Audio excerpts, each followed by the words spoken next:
All right, everyone, welcome back to Higher Education Leadership Unplugged, real talk for real results. For those of you who have been tuning in, thank you, thank you, thank you. If you're here for the first time, my name is Kathy Belletti, founder of Motivate with K.A.T. That is an admissions training and leadership company. And I have been doing a really short leadership series that consists of 10-minute short videos to empower the leaders so that you can continue to pour into your teams and become the best version of yourself.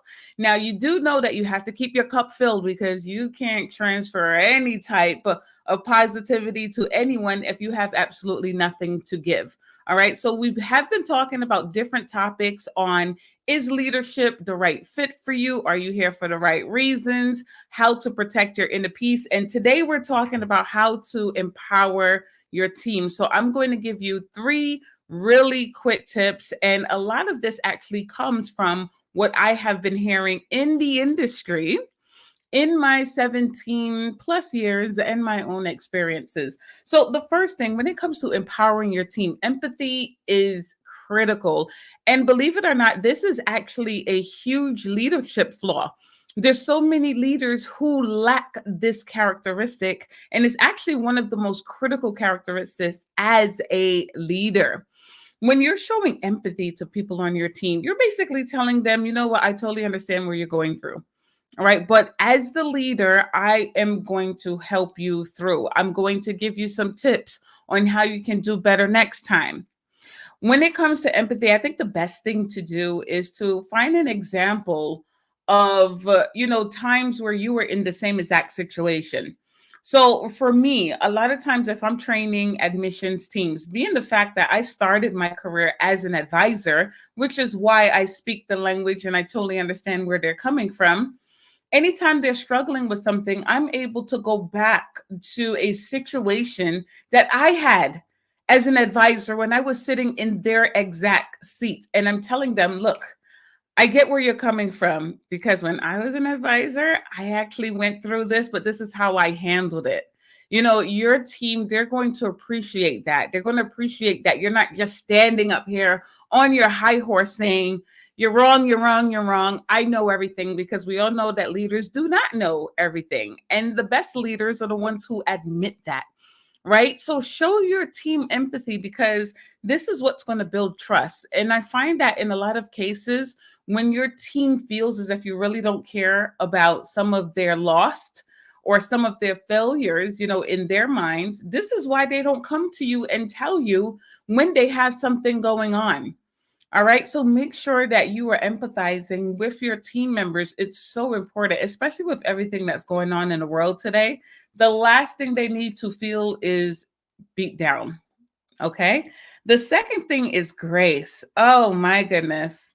Especially when it comes to admissions or any sales roles, I have found that so many people say that their leaders do not show them grace. So here's what happens.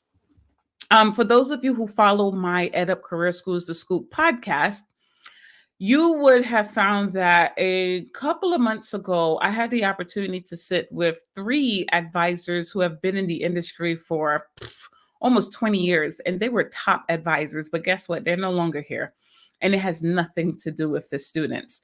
But here's one thing that one of them mentioned.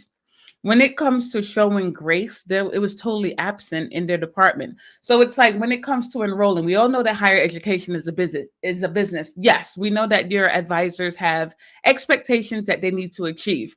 But here's where we're going wrong. Because when your team is performing and they're at their all high, everyone, congratulations, you're amazing. But let the next class start coming, they fall a little bit behind. All of a sudden, they get beat down to the ground.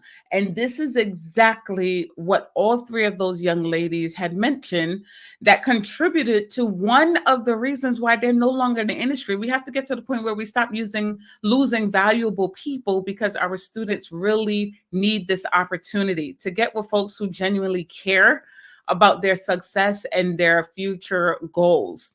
So when it comes to showing grace, forgive. People are going to make mistakes. People on your team are not perfect. And sometimes you have to think back to when you first started in this industry. How many times did you screw up? And this is what happens with leadership. Sometimes when we get into that role, we totally forget that we were in their same exact seat a couple of years ago. And for some of you, it was a couple of months prior, right? So show your team grace. Let them know that it's okay to mess up. I want you to make all of the mistakes here before you go out there. And here's another thing when it comes to class starts. If your team bypasses their class start expectation, or if they meet their expectation, we always celebrate, but seldom do we celebrate if they miss. Why is it still important to celebrate if they miss a class start? Because there's still so many students that your advisors gave the opportunity to start something for the betterment of themselves and their families. Those students still count. So because they didn't get the extra 5 or 6, all of a sudden everything goes out the window. And now it's like you're only as good as your last start. I do not want to hear that from any advisor ever again. We have to stop the craziness. All right. And the third thing is build them, but you also have to balance out their wins and their opportunities. Okay. So when you're building your team members, you're empowering them because you're starting off by telling them how amazing they are, and you're looking for a couple of things that they've done right or amazing or something to be awarded. Even if it was you were a team player yesterday, find something to build them. And then in the middle, you break them. Okay, it's called the build, break, build method. And some of you might have heard this before when it comes to giving feedback to your advisors. You find something, you're talking about their opportunities. So after you've built them up, now you're talking about those opportunities. Here's where I need you to improve. Here are some of the things that you can do differently. And here's what's important about that area. If you're going to tell them where they need to improve, actually give them some tips on how to make that happen. Sometimes we're always talking about, you need to do this, you need to do this. This is the area where you're falling short on. And then they walk out of the meeting with you and they're like, man, that was horrible because there's all these things that I'm doing incorrectly and I have no tools on how to fix them.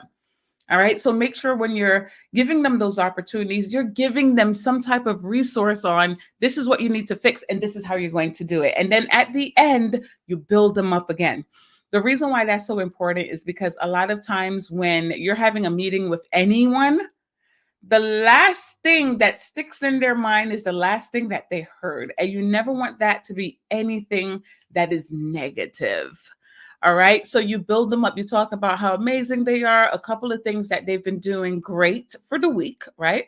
Then you're talking about the opportunities and you end off on a positive note.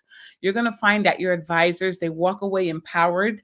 They walk away with so much confidence. And guess what? Now you might have opened up the door for them to openly come to you anytime they have any concerns.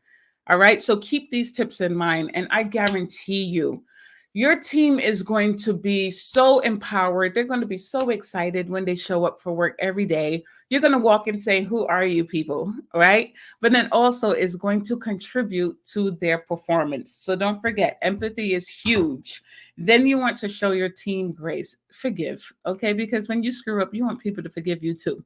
Right? And give you another shot. And then the third thing is to use the build, break, build method to empower them, to build them, to increase their confidence. And you'll have a rock star team. All right. So thank you for joining today. Remember, if there is anyone that you feel can benefit from these tips, do not forget to share the link with them. And let me know if there are any topics that you would like me to discuss as well. Lastly, do not forget to like, comment, and share. Until